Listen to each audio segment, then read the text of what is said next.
What is up, party people? Welcome back to my channel. If you're new here, my name is Devin, and for today's video I want to talk about fountain pens, in particular two that are from Daiso. And if this is your first time tuning into my channel, just to give you a little bit of context, I am fairly new to the fountain pen hobby, and I'll link my fountain pen collection down below so you can watch that video and it might give you a better understanding of how I feel about these two fountain pens from Daiso. For those of you who have been subscribed, you'll recognize this first one. It's a white fountain pen from Daiso, and as far as I remember, there wasn't any other name or branding on the packaging. It just comes in a plastic sleeve, and you have the option of two colors, white or silver. And it only comes in one nib size, medium, which I think is okay to start out with. It does come with a blue cartridge, which I have to admit I'm not a huge fan of. I did hear that this cartridge though is a proprietary cartridge, so you want to keep that in mind. They do sell extra cartridges at Daiso. I personally haven't picked any up because, like I said, I don't prefer the blue ink. So what I did is I kept the cartridge after I used up the blue ink, flushed it out, and refilled it with my ink of choice. So every time that I've had the chance to ink this up, I have. And even this most recent round of cleaning out my pens, I cleaned this one out, put it aside, and I think 2 days later I ended up inking it up. I had the intention of inking another pen up, but it's become sort of an essential for me, and I like having it on hand. It's a very affordable pen, so if you're unfamiliar with Daiso, it's a Japanese $1.50 store. They do have things that are priced higher, which we'll talk about in a second, but this pen is $1.50 in the US, and I've just had such a great experience with it so far. It's a metal body, I'm not sure what type of metal, and then the feed or the grip section is plastic. Overall, just a great feeling pen. As I started to discover other fountain pens and slowly added more to my collection, I thought that I would keep this pen as sort of my tester pen. So if I got any inks with different properties that I wasn't sure about, I could test them in this pen first and then, you know, see how it would react. But I feel like I have to give it much more credit than that. If you're new to the fountain pen hobby, I feel like this is a great value and would make a great first starter pen. I also think that if you're already into the hobby and you just need like a pen that you wouldn't worry too much about, this is a great pen for that. The other pen that I want to talk about I recently acquired, and you may have seen a teaser on my Instagram. I talked about these in my Daiso video, but I had no idea that they had more premium style. Should I try it? If you're not following me on Instagram, you can do so at Devin N. That's with 2 N's and 2 U's. I'll have it linked off in the description box below. But I posted a little teaser of this because it was the first time I saw it at Daiso. I referred to it as a premium Daiso pen because it was $5 and it came in this plastic sleeve and a box. This is a Rosso Bianco branded pen, and it came with one black ink cartridge. This is a brass steel fountain pen and it has a fine nib. Unlike this fountain pen, this came in an array of colors.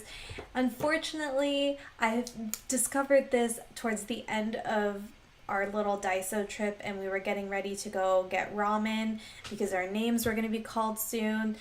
I didn't see all the color variations, but the one that I would have liked to have picked up in addition to this was a very sleek, all gunmetal finish pen. It was the same style of body. And then they also had red, I think they had a gold, possibly a blue. This pen, in comparison to the white Daiso fountain pen, is much more weighted. I went ahead and threw it on my scale. This is about 17 grams. The Rosso Bianco is 32 grams.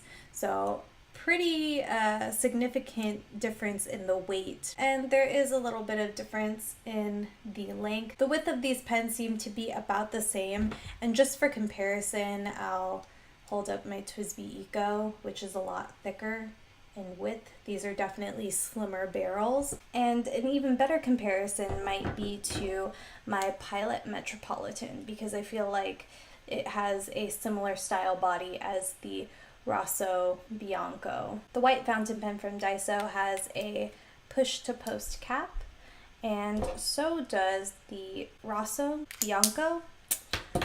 But the only thing is that the cap here has a little bit of a delay, or more of a grip, when you're pulling it from the rest of the pen. I'm not really sure how to describe it, but there is a very satisfying click.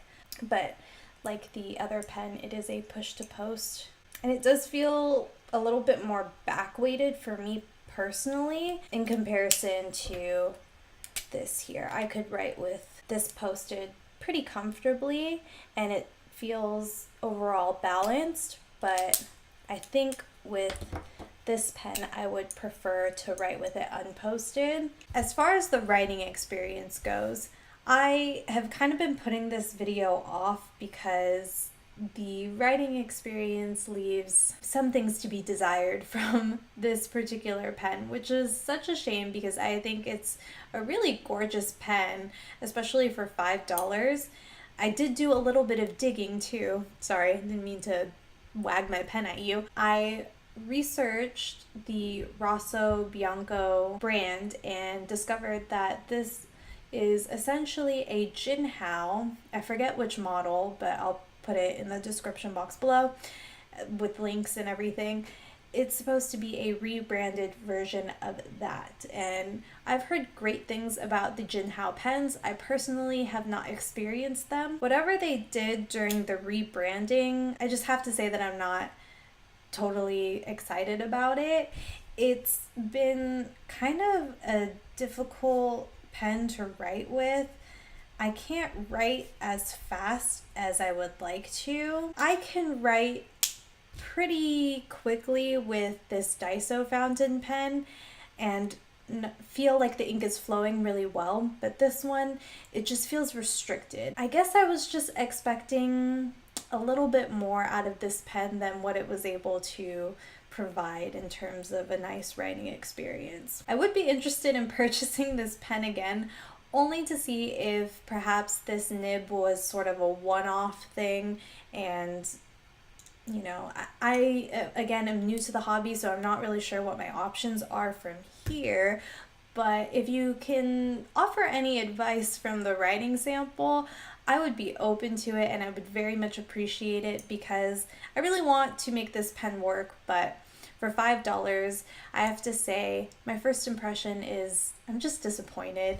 I was expecting greatness like I had experienced with this $1.50 fountain pen from the exact same place. Another thing to consider is that I'm very new to the hobby, so perhaps this is a very particular style of nib that is best suited for a certain type of writing experience. I've had this white fountain pen from Daiso for quite a while now, and I've had time to sort of acclimate to how it writes. A couple months from now, you may hear me raving about this pen, and maybe it's the ink as well. I'm using the ink that it came with. Maybe once I've used up this ink and I fill it with something else, I'll get a different experience. But from first impressions, I feel like you should just save the $5 and at that point shell out the extra $15 or whatever it is now for a Pilot Metropolitan and get a way better experience. I feel like at least these two, when I write with them, I'm happy. I enjoy my fountain pen writing experience, and when I write with this, I feel a little frustrated, very underwhelmed. So I just want to say that it's not for me. If you enjoyed this video, please give it a thumbs up and feel free to share it with a friend who you think might also enjoy this video. If you haven't already, please hit the subscribe button and turn on notifications. That way you don't miss any of my videos.